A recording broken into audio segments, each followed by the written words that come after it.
To get the most out of the instant range, let's talk through the different functions. Now, essentially, most of these are presets. What I mean by that is that you have a cooking temperature and a cooking time that has been preset.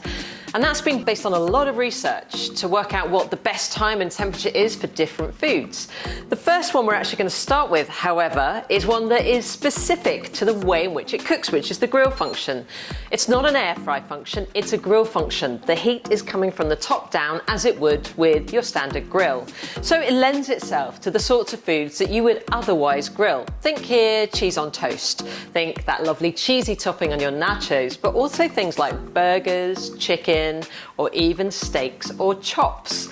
That heat comes from the top down, so it's going to have that perfect caramelization on the outside and be perfectly cooked on the inside. Now, the other function, which is slightly different, is dehydrate. And I'm going to bring this one to your attention because it's one of the things that I love to use. It goes down to 54 degrees for a really long period of time. Now, the preset's 8 hours. You might need longer depending on how thick or juicy the fruit or vegetables that you're starting with are. But some perfect examples are lemons and limes.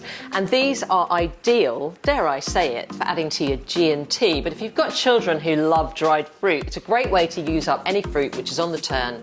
Just slice it thinly and pop it straight into your dehydrate 54 degrees C for 8 hours plus, and it will be great as a snack on the go. Now, the other functions, of course, you have roast, which is at 205 degrees C. And roast is great for any of the things that you would roast. Roast joints, for example, but again, you might choose to do things like your steak, your burgers, your chicken, or your chops using the roast function at 205. You've also got a bake function. Now, what sets this slightly apart is that with baking, you're not going to want to turn the food, so you won't be prompted to turn.